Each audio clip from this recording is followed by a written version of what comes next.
Hey guys, my name is Mursi. Welcome to my channel. I'm super excited for you to be here. And in this video, we're going to be talking about step 3 CCS strategies, about how to tackle those interactive cases. And I'm going to give you guys some tips to get you through these cases smoothly. If you're interested, keep on watching. Definitely hit that like button if you enjoyed this video. And of course, if you haven't subscribed yet, please make sure to hit that subscribe button and the bell button so that way you are informed every time I post. So let's get started.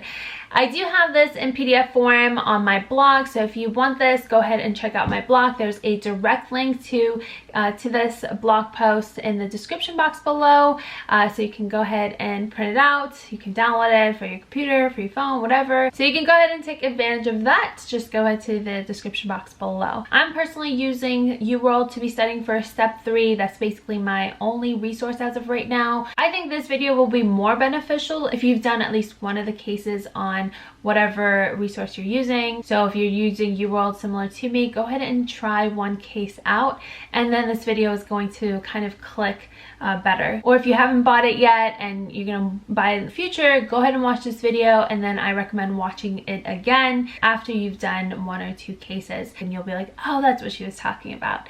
Okay, so let's get started. So these CCS cases are either 10 minutes or 20 minutes long. The 10-minute case will have 8 minutes where you get to kind of order everything and you kind of go through the simulation, and then you have a remaining 2 minutes to do the final orders. With the 20-minute case, it's going to be 18 minutes to go through the simulation, and then 2 minutes at the very end where they give you for final orders and writing your diagnosis. First, they'll present you with basic information about the patient. So they'll tell you the age, the gender, what they're coming in with, why they're coming in, their past medical history, their family history, their social history, travel history. All that detail, all that jazz is going to be given to you. As you go through this, you're going to think of differentials, and then you have to decide whether this is an emergent case or a non-emergent case. And the reason why you're going to differentiate this is whether you need emergency orders, because if it's an emergent case, then you're going to do emergency orders prior to doing the physical exam. If it's non-emergent,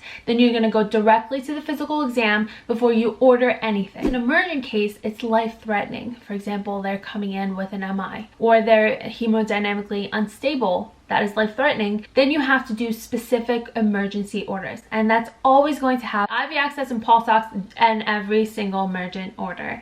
But also, I usually order oxygen as well, and then depending on what the situation is, you might want to do cardiac monitoring, you might want to do blood pressure monitoring, you might want to do a 12-lead EKG, and you might at this point even order fluids, normal saline. Now, if it's not emergent, what are you going to do? Physical exam right away. Well, you're either going to do a focused physical exam, or you're going to do a complete physical exam. When do you do which? That's what you have to decide. If at times you order complete physical exam and this is kind of an emergent situation, you're going to get points deducted because you should have done focus. So let's say they came in with a problem specifically within the abdomen. It has nothing to do with the breast, for example. Then you're not going to do a breast exam. Signs and symptoms are really broad. It could be anything. Then you do a complete exam. After you've done your physical exam, you go through, you read all the findings that you're presented with, and now you're going to have a better understanding of what the patient is in for. What are you going to order? Are you going to order x-rays, ultrasound, CT? Are you going to do an echocardiogram? Are you going to do blood work? So CBC and BMP are almost always ordered in most of these cases. Maybe one. I've gotten one case where I didn't order that, but most of the time you're ordering CBC and BMP. Other things could be like blood culture, TSH levels. So these are things that you could be ordering. So you want to think blood work, you want to think urine. Are you going to do a urine analysis? Are you going to check for urine toxicology, check for ketones if they came in for DKA, UTI? If they are in the reproductive age and they have abdominal pain, always, always, always do a pregnancy order. And with this one, there is serum or urine. It doesn't matter. You can order either or. And then other exams would be like cardiac enzymes, EKG, biopsies. So as part of your location, you have 5 choices: home, office, ER, the ward, and the ICU. You might order location as soon as you do a physical exam, or you might transfer them later on depending on where they've already come in. If they've come into the office and you think it's an emergent case, you do a physical exam and then you send them off to the ER or the wards. You never want to send them to the ICU unless it's a critical condition.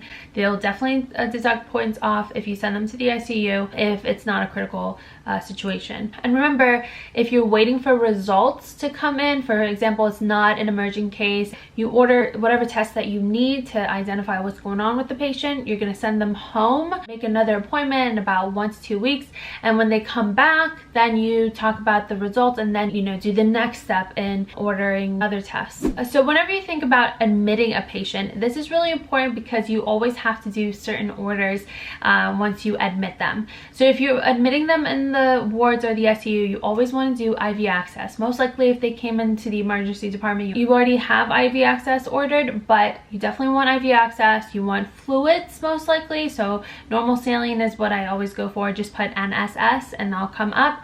And then you always want to make sure that you put them on a specific diet. So if they're about to get surgery or they can't be eating anything, you always put them on NPO, or they might be on cardiac diet or regular diet, or you might change them eventually from an NPO to clear diet to then regular diet. So this sounds really exhausting, but it's not. You'll get the hang of it as you go. So that's for diet. Activity, so are you going to put them on complete bed rest or partial bed rest, but they can go use the bathroom on their own? Or do you want to have their head elevated? For example, if it's a COPD case or a congestive heart failure case, you want to elevate their head. Usually the head elevation would be done earlier on, maybe at the emergent order for someone with COPD exacerbation. And then symptom management, morphine, NSAIDs, acetaminophen, so you want to treat their pain. If they're complaining about nausea, make sure to give them Zofran or Phenergan. If they are getting any surgery, any abdominal surgery, then you want to make sure that they have an NG2, Foley catheter if they're going into surgery. And then urine output, maybe you need to make sure that they're producing urine. Do you need to put them on lower molecular weight heparin? You don't want them to have a DVT and then, you know, complicated to PE, so you want to make sure that you're addressing that as well. So those are things that you want to worry about for anybody that's being admitted, whether in the ICU or the wards. So now let's talk treatment. So depending on what the situation is, obviously, if it's an infection, you want to make sure that you're treating them with antibiotics.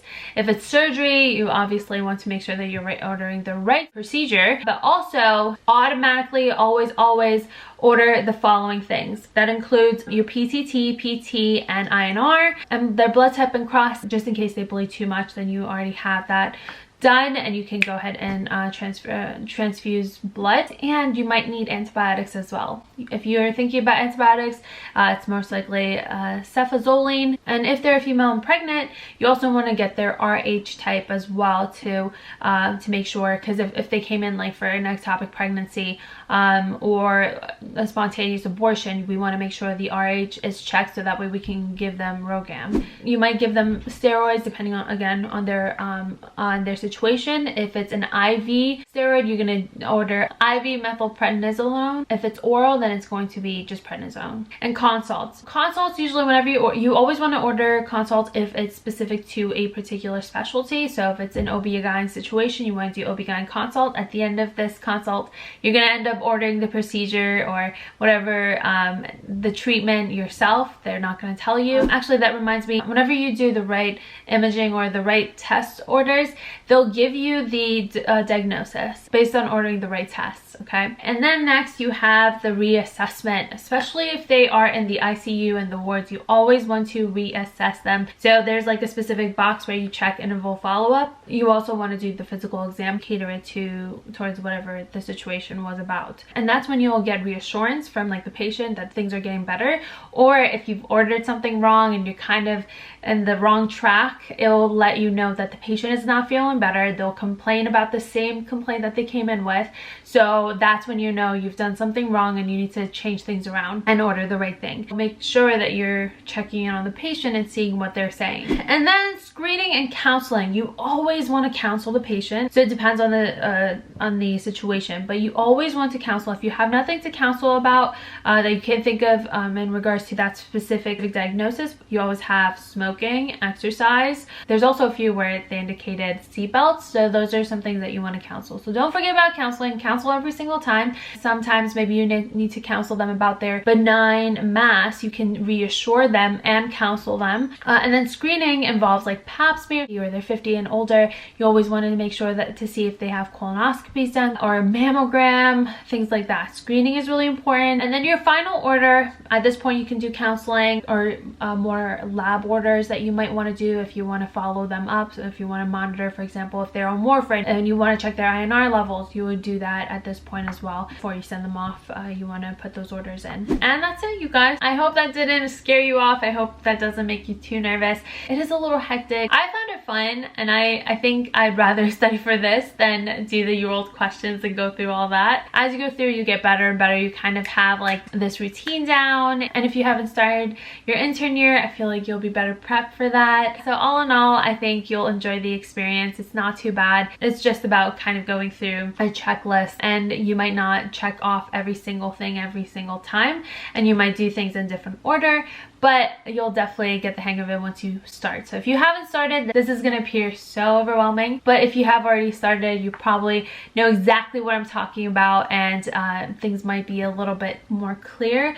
Hopefully things are clear. I hope this video was helpful, and I feel like this video is a little too long for me to add additional tips. Maybe I'll make another video with just giving you guys some tips on things, or maybe in my blog post I'll write some tips on there. So go ahead and check that out. Thank you guys for sticking around and watching this, and I really hope that you guys found this helpful. Don't forget to hit that subscribe button, and you can follow me on my Instagram. It's mursi.md. See you guys there, or on my next video. All right, bye guys.